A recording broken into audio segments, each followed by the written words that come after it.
السلام علیکم۔ سارے بیٹے آس پاس بیٹھ گئے۔ بوڑھے باپ نے تلاوت ختم کی، قرآن کو بند کر دیا، آنکھوں سے لگایا، چوما اور احترام سے سرہانے رکھ دیا۔ ایک نظر سب پہ ڈالی اور کہا، میں اپنی زندگی گزار چکا ہوں، اس سے پہلے کہ آنکھیں بند ہو جائیں اپنی جائیداد تم میں تقسیم کر کے جاؤں گا۔ سب کو اچھا خاصا حصہ ملے گا، مگر یہ تمہاری ذمہ داری ہے کہ تم اپنی بہنوں کو مجبور کرو کہ وہ اپنے حق سے دستبردار ہو جائیں۔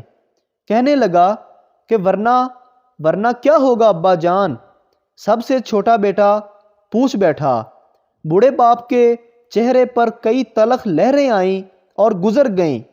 خشک ہونٹوں پر زبان پھیر کر بولا، ورنہ تمہارے باپ کی زمین غیروں میں چلی جائے گی۔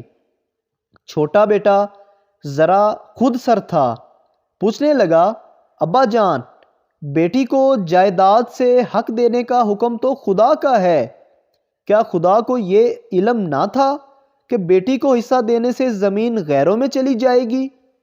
کمرے میں خاموشی چھا گئی۔